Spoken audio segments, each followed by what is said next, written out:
바울의 변호가 계속 진행이 되고 있습니다. 우리도 참아야 할 때가 있고 또 끝까지 그 내용들에 대해서 변호하고 설명해야 할 때가 있는데 도대체 무엇을 위해서 그렇게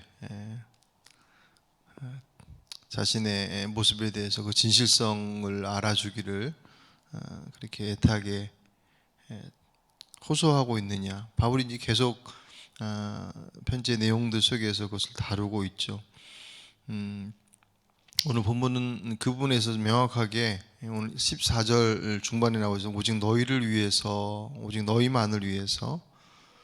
그리고 19절 중반 후반부에 이 모든 것은 너희의 덕을 세우기 위함이다라고 하는 바울의 수고와 바울의 이 모든 이 어찌 보면 구차해 보이는 그런 설명들, 이런 것까지 설명해야 될까 싶을 정도의 그런 내용들까지도 그렇게 설명하는 가장 중요한 목적은 자신의 이름을 뭐 유지하기 위한 것도, 명예를 유지하거나 자신을 위한 것이 아니라 오직 성도들을 위한, 교회를 위한 그런 바울의 몸부림임을 다시 한번 확인시키고 있습니다.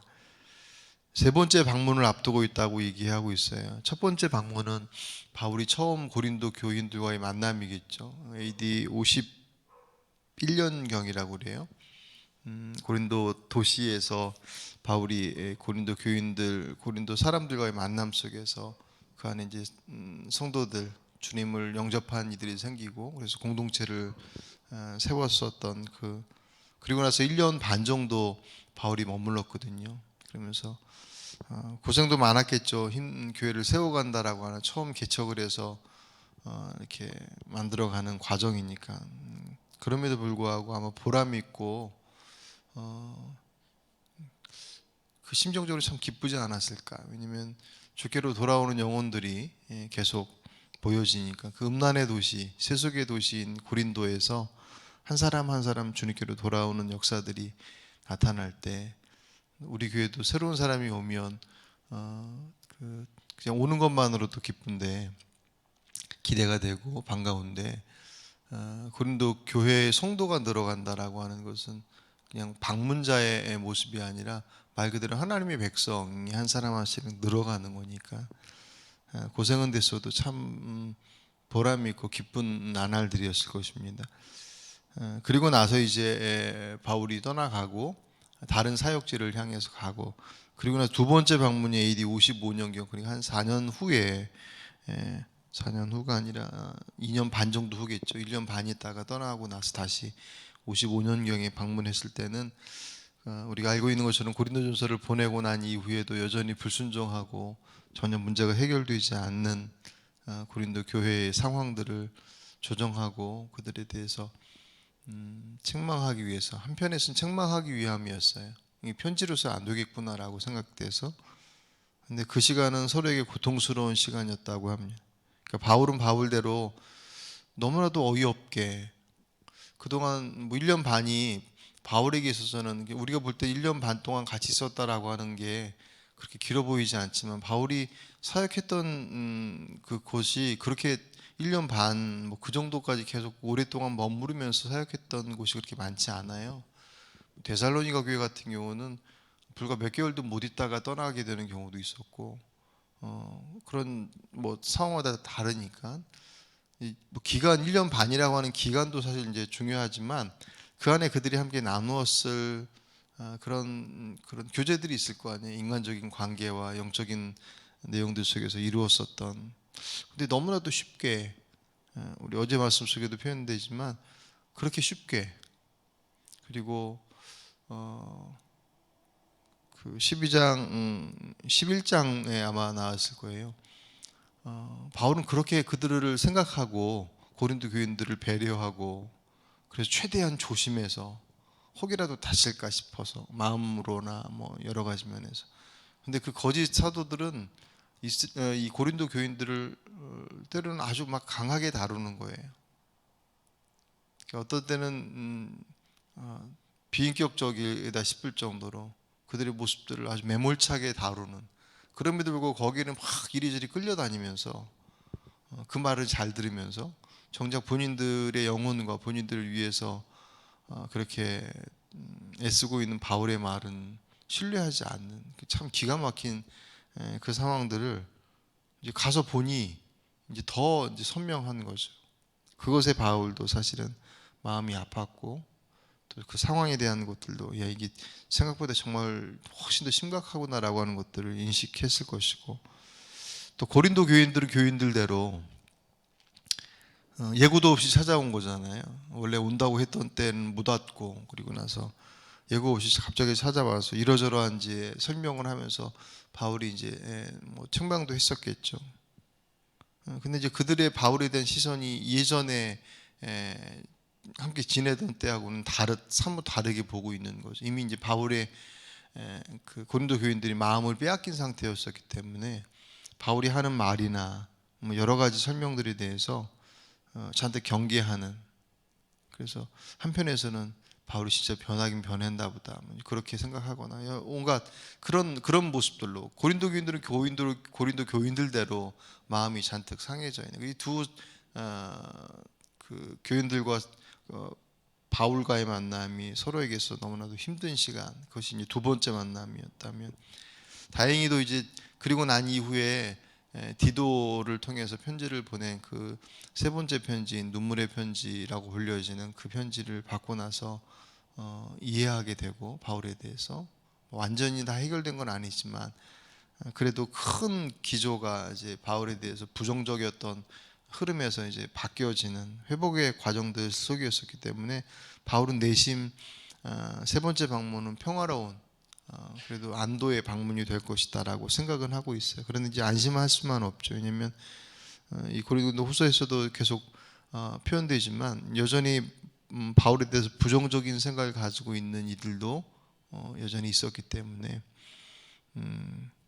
어제 말씀드렸던 것처럼 바울이 모든 행위가 의심받고 왜곡되었던 것이 그 바울과의 그 관계가 깨진 것들. 근데 그게 단번에 사실은 해소되지는 못하잖아요. 시간도 필요한 것이고. 그래서 바울이 그 과정들의 어떤 내용적인 면에 있어서 이제 그 내용들을 계속 이제 설명하는 것들이죠. 서두에도 말씀드렸던 것처럼 굳이 이런 것까지 바울이라고 하는 사람을 안다고 한다면 바울이 행했던 일들이나 말했던 것이나 살아왔던 것을 이미 봤던 사람이라고 한다면 굳이 그런 설명까지 할 필요가 있어 라고 생각되는 것까지도 다 설명을 해내는. 오늘 본문에서도 오늘 14절 보시면 보라 내가 이제 세 번째 너에게 가기를 준비하였으나 너에게 폐를 끼치지 아니하리라.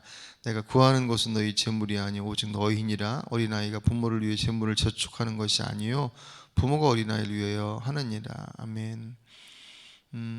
관계 회복을 위한 방문, 세 번째 방문이기도 하지만 계속 언급되고 있는 예루살렘 교회를 돕기 위한 그 구제의 연보에 대한 부분도 사실 여기에 같이 묶여져 있어요. 그렇기 때문에 사실 곱지 않은 시선으로 보는 사람들은 계속 그 문제를 가지고 이제 문제 제기를 하는 거예요. 바울이 오늘 본문에서도 표현하지만 그 짐을 너희들에게 짐을 지우는 오늘 16절에 그렇게 표현하잖아요. 어떤 이의 말이 내가 너에게 짐을 지우지는 아니하였을지라도 교활한 자가 되어 너희를 속임수로 취하였다. 바울이 이러저런 설명, 바울이 실제적으로 그들에게서 뭔가를 얻거나 심지어는 생활비도 받지 않고 그렇게 자비량으로 그리고 다른 곳에서 후원받은 것으로 사역을 할 정도로 고린도 교회에 전혀 짐을 지우지 않으려고 그렇게 애썼던 것을 고린도 교인들이 누구보다도 잘 알잖아요. 그것을 가지고 어떻게 교묘하게 왜곡시켜 버렸느냐 하면 너에게 짐을 지지 않지만 그는 아주 교활한 사람이라서 너희들을 속임수로 취했다. 뭐 그런 식으로 설명을 할 정도였으니 바울의 입장이 되면 얼마나 사실 답답했겠습니까? 그 설명을 쭉 하는 거예요. 너희들에게 폐 끼치려고 하는 거 절대로 아니다. 내 관심은 재물이 있는 것이 아니라 오직 누구에게 있다고요? 너희에게 있다. 부모가 자식을 위해서 저축을 하고 돈을 쓰고 마음을 쓰지 자식이 부모를 위해서 저축하는 경우가 있겠냐. 물론 그게 뭐 나중에 장성하여서 부모를 돌볼 그럴 정도의 위치나 그런 어떤 성숙함이 있으면 모를까. 지금 고린도 교회는 아직 어린아이와 같은 수준인데 내가 너희들 설마 너희들의 것을 참 탐하겠느냐라고 하는 그 설명들을 하고 있는 거죠. 오직 성도들만 너희들만 생각하고 있다라고 하는 것을 바울이 계속 설명을 합니다. 이 설명 아까도 말씀드렸던 것처럼 그 설명을 하면서도 한편에 있어서는 마음이 아팠을 텐데도 불구하고 그치지 않고 계속하는 이유는 주님이 아시기 때문에 그래요. 오늘 19절을 좀 같이 보실까요? 너희는 이때까지 우리가 자기 변명을 하는 줄로 생각하는구나. 우리는 그리스도 안에서 하나님 앞에 말하노라. 사랑하는 자들의 이 모든 것은 너희의 덕을 세우기 위함이니라. 아멘. 예. 바울의 목적은 단 두 가지라는 거예요. 하나님께서 아시는, 그리스도 안에서 하나님 앞에서 지금 하는, 내가 이 말 하는 거 주님은 아신, 너희들 속에서 오해하고 거기에 대해서 끊임없이 의심의 눈초리로 바라보고 도전하는 이들이 있지만 내가 주님 앞에 떳떳하니 주님이 아시니 내가 이 일들을 끝까지 얘기하는 것이고, 한 사람이라도, 그러니까 심정적으로 말하면 한 사람이라도 빨리 돌아오기를 원하는, 그래서 교회가 교회다워지는 모습들로서 회복되어지길 바라는 그런 마음으로 바울이 지금 이 일을 하고 있다. 그거죠. 바울이 지금 이 여정들 속에서 그렇게 그 심정적으로 또 여러 가지 면에 있어서 어려움 속에서도 그 일들을 묵묵하게 구차할 정도로 하고 있는 이유가 바로 거기 있습니다. 바울이 기대하고 있고 한편에서 두려워하고 있는 오늘 내용들이 20절, 21절이에요. 내가 갔을 때 너희들이 이럴까 봐 난 두렵다. 그 얘기예요.